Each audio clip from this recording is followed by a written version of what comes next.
You're listening to India Bio Speaks, your one-stop resource for science, news, and careers. Listeners, welcome back to part 2 of our informational interview with Pragya Verma. We've been talking about making a paradigm shift from a theory-based curriculum to one that is more application-based. Pragya has been an enabler of this change, a much-needed one, I must say.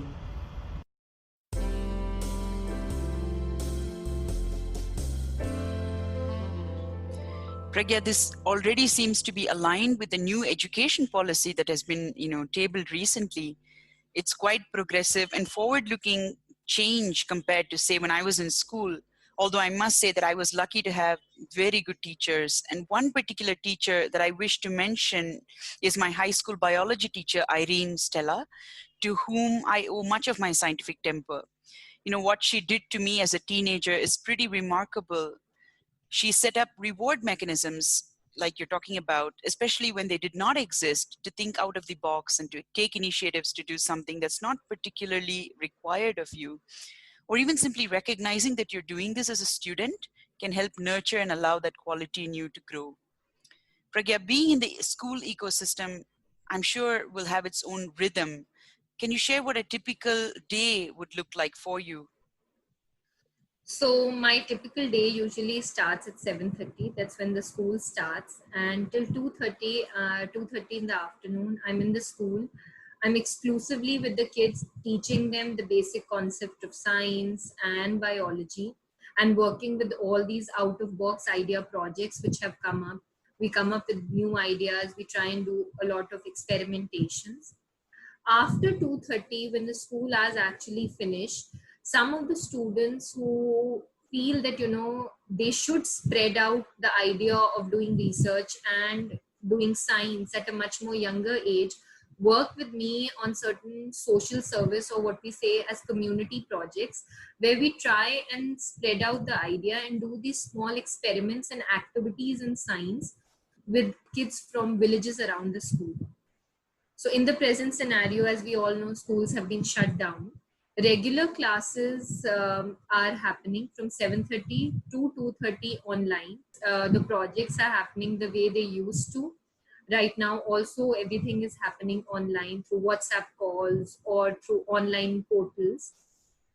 After 2:30, we still do the social service or the community teaching, but obviously it's done through online portals or by normal calls, where we try and send pictures to these kids about the simple concept of science which they are working on.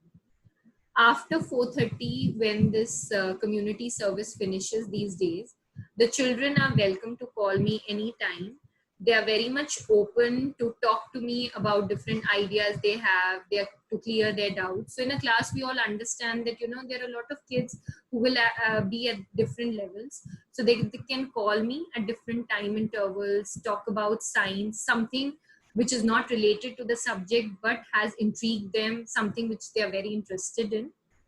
Also, the kids at this age, you have to understand, are very understanding. For example, as adults, we kind of feel that if I've missed somebody's call, I feel bad about it. But these kids, if I miss their call or if I don't reply to their WhatsApp messages or normal text messages, they are very concerned about the teacher as well. They start asking us. I have a small 3-year-old, and the first question which comes from these kids to me, if I haven't replied to their scientific query within 4 hours or 5 hours, is my little one doing okay, or is my little one not doing okay? So apart from a regular process which is happening, there's a lot of understanding which is also happening with these kids. So that's how this whole day shapes up for me.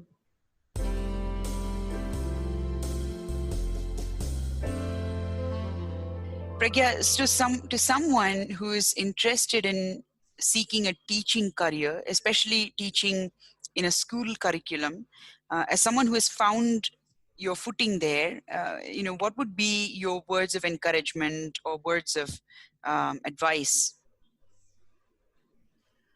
So the first thing I want to share with all the kids is that it is okay for a researcher or a PhD to come back to school teaching.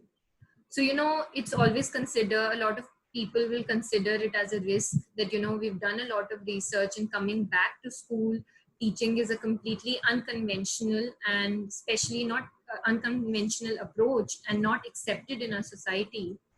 But in the end, it is rewarding. I would say that it is really rewarding, not just, in terms of finances, but it's also rewarding mentally for you, because what you get from the kids in the end, what you learn from the kids in the end, is unbelievable. To have teachers who love the subject, we've had teachers who during our lifetime who've loved the subject, who've not loved the subject, but these kind of teachers are able to instill or bring about the same love for the subject, not just science, for any subject they take up. And the concept of research can be really introduced to the kids at a much more early age. This helps to create well-rounded science individuals or science professionals at a much more early age, and they can plan much more better for their future. You'll also be surprised to know that this teaching profession which you take up, the school teaching profession, has come up as a very lucrative job, and it pays teachers very well. So if you're a qualified individual with the knowledge in your bag, these schools really want to have you, because they want the kids to be encouraged to take up a lot of new kind of projects and new kind of out of box thinking. As I just mentioned, it's personally very gratifying, because in the end, what the kids tell you, what they felt, is coming from very pious and very pure souls. So what comes out of their mouth is not a framed answer or a framed outcome which is there, but something which they feel from the heart. Also, I would like to mention that, with the students, if you are not only working with students in this process at the right intellectual age, but the level of enthusiasm and eagerness that they bring onto you, they encourage you to read things out of your own subject. If I was doing research as a researcher, I would be confined to a particular field. But these kids make you love other subjects around you and make you read more. So in the process of teaching, you also act as a student and learn a lot from these kids.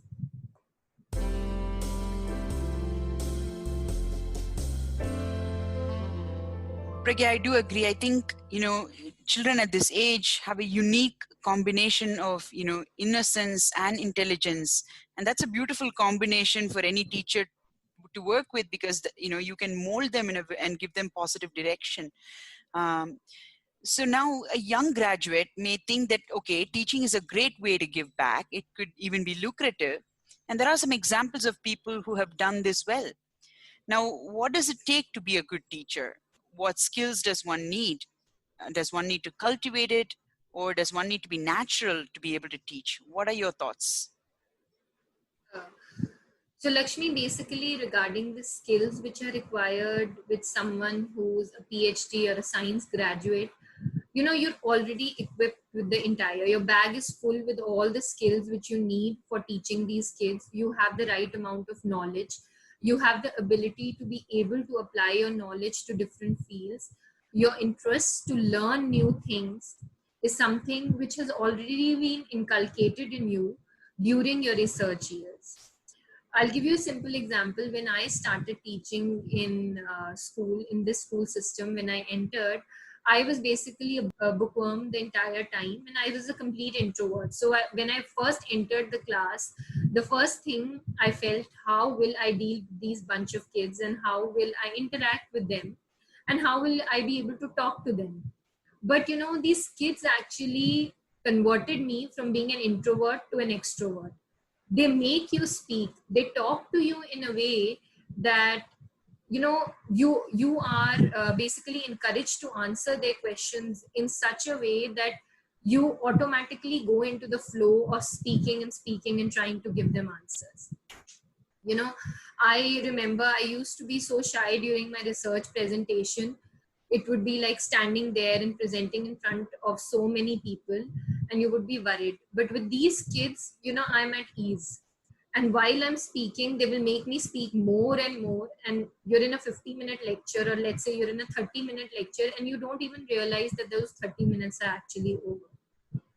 One thing as a teacher, before every class, I make sure is to do my pre-reads. I think as a researcher, we have been taught all the time that if you're trying to work on a research, we do a literature review or read about the literature associated with the research. So same thing happens here, that I try to do the pre-reads for my lecture so that I'm able to answer the question. And this pre-read just doesn't involve talking about the present topic or the bookish topic which is there in the book, but also deal with the research which is going on with the topic, because you will have at least 2 or 3 kids who will always come up that, you know, I read it in the newspaper 2 days ago that this was the news. Can I link this to the topic? What do you think about it? As simple as that. So overall, you know, I would say that this is a very relaxing job, because you already have the knowledge and you already have the skills to do the subject. And apart from that, you can also put yourself into a lot of teaching situations. And especially with the age group, they try to, you know, the age group tries to like what you're trying to say. So there's nothing as, you know, whether you've done a good presentation with these kids or something that has gone bad. All they are looking at is knowledge coming out from you, whether it has been presented in a low voice with voice modulation or not. That doesn't matter to these kids. For them, the story is all about knowledge, and the story is all about loving the subject. That's what they're studying. Pragya, I completely agree with you in that we are already quite equipped with the, you know, the required knowledge to take on this responsibility. But I think, I suspect that you're a natural, because I think it requires more than, you know, subject skills knowledge, but it also probably requires some soft skills. Because if I were, you know, honestly put in a teaching situation in front of a bunch of teenagers, I would probably be terrified. So I'm curious to know, how do you handle, you know, troublemakers in class? So Lakshmi, that's very true. We all feel intimidated. We've all done our own share of troublemaking in the class. So like all of these, I've also had the worst troublemakers in the class. And you know, the first question which comes up, you feel intimidated that there are kids who really don't want to study in the class, or they want to create an atmosphere for the other kids to not take up science. But you know, these are all kids. The kids basically need something to chew upon. So basically, they need a concept, basically, they need an activity, something which they will love. And once they try and get involved in the activity, they forget about the troublemaking which they have to get involved. So, you know, it's like some food of thought or healthy food of thought that can get them hooked onto that particular topic. So that's where your skill comes into play, that you will have to mold your teaching in a way that it caters to kids who love the subject and kids who are the worst troublemakers. So as a teacher, you have to learn to entertain. You have to act like a joker in front of them at times, but you have to also learn to teach while you're being a joker, and love the science or the subject knowledge which is going behind it. Also, I would like to add, during this process, there's a lot of personal growth which happens. As I had mentioned, that with these things, you learn to deal with a lot of new experiments. So a same topic of science could be dealt with a number of different activities, which we, during our studying period or during our research period, might not have thought about. Pragya, that's really wonderful to hear. In that there is so much of you know, personal growth that's happening while teaching students, and I think that is the beauty of being a teacher. You know, a teacher always gives without expectations, and also very unselfishly so. And he or she is the proudest when a student does well. So Pragya, are there any words of career wisdom that you would like to leave our listeners with from your journey so far? Yes, Lakshmi. So, you know, as a science graduate, I would say that never hesitate to take risk in life. Whatever your passion is, while we are doing research, you're growing intellectually, you're gaining a lot of wisdom. So there are a lot of things which come to your mind while you are doing your research, and you want to explore those new things. So, never, I would say, I'm reiterating this, that never hesitate to take these risks. Even though in the starting, this risk will involve a lot of resistance from the society, from people around you. But I would say, whether it's in teaching, in my case it was teaching, but any passion or anything which you're very passionate about, try and take it up. You already have the knowledge, you already have the degree, you've achieved the highest level of education, and you're a science graduate. You've achieved the knowledge which is needed to survive around this world. So the next thing you want to take up is to fulfill your passion, because in the end, if you are happy, the people around you from whom you actually face resistance will be so happy, because end of the day, they all care about you. So to take up that particular passion and to create an environment for everyone to be happy around you, you will be able to create your own path towards that particular thing you are passionate about. And because you're passionate about it, you'll figure out how you have to go about as you take it up. So never hesitate to do something new in life and something you've always wanted to do after doing research. Thanks, Pragya. That's really well said. If you're happy doing what you do, that itself gives you the strength to overcome little challenges here and there. And there is really no such thing as a challenge-free career path. As long as you have made a conscious choice and the pros outweigh the cons, things will work to your advantage. Well, I must say, Pragya, that it was a very inspiring conversation that I've had with you today, and what you're doing is genuinely laudable. And I would also like to make this episode a tribute, if I may, to all the teachers, particularly the ones in my life who helped me mold into what I am today. Without you, where will I be? Thank you all for listening, and do subscribe to our season on crafting your career in science for more such inspiring stories from various science professionals. Until then, enjoy your science and stay safe. Thanks a lot, Lakshmi. It was a pleasure being here, and stay safe, everyone. Thank you. If you're passionate about scientific research, communication, outreach, and science education as we are, please connect and engage with us, and here are some ways that you can do so. Visit our website at www.indiabioscience.org. Subscribe to our newsletters. Write for us and join our online discussion forum at discuss.indiabioscience.org. Advertise jobs, grants and events in the life sciences on our website. And feel free to contact us anytime at hello@indiabioscience.org. Until next time, enjoy your science and stay engaged to enable change.